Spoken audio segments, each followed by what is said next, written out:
The U.S. also hit the reset button on facts and foreign policy this week.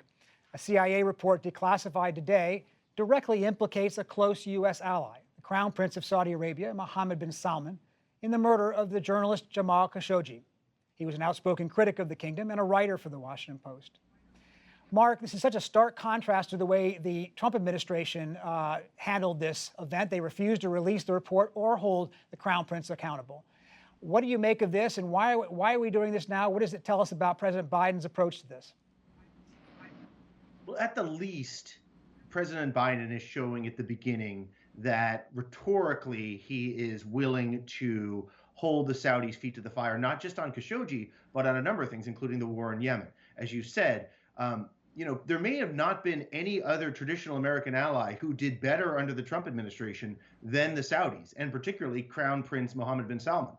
After Khashoggi's killing, which the CIA implicated the Crown Prince in, you said Donald Trump issued a statement basically saying, life goes on.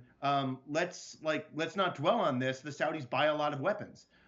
This was very different, right? It's the first month of the Biden administration. You declassify this report. There was no real news in the report. It had been widely reported that the CIA had implicated the Crown Prince in the killing, but it's a very significant message to do this. Now, of course, then what next? I don't expect that there's going to be any significant rupture in Saudi relations with the Biden administration. They are an important ally, and they've already signaled the Biden administration by the fact that they're not going to sanction Crown Prince Mohammed, that they're not, willing. They're only willing to go so far. So this is, I think, important rhetorically. I think it's important the message. It's important to show a break between the Trump administration and this administration. But, the next months will be important in terms of seeing what it actually means in terms of the relationship with Saudi Arabia and, U.S. foreign policy in the Middle East. Ashley, this killing was so grisly, so horrible, and so profoundly felt by journalists here in Washington, most specifically at the Washington Post, where Jamal Khashoggi wrote. What's the collective reaction today among your colleagues there at the Post about this? The truth, it may not be news in the sense that Mark just said, because we all felt we knew it, but to have it documented by the government, to be put out there in a stark black and white form, how does it leave people feeling at the Washington Post today?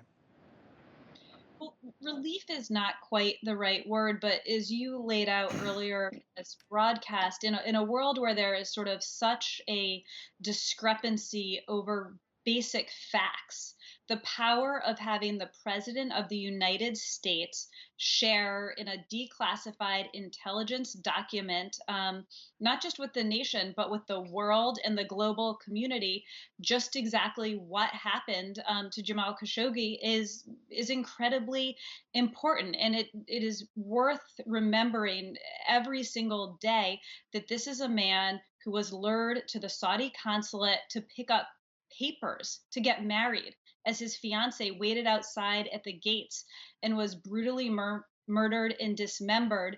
And now at least there seems to be, as Mark said, not necessarily the punishment for the Crown Prince that some people would like to see, but at least some sort of international acknowledgement and reckoning yet again. That is very much a welcome development.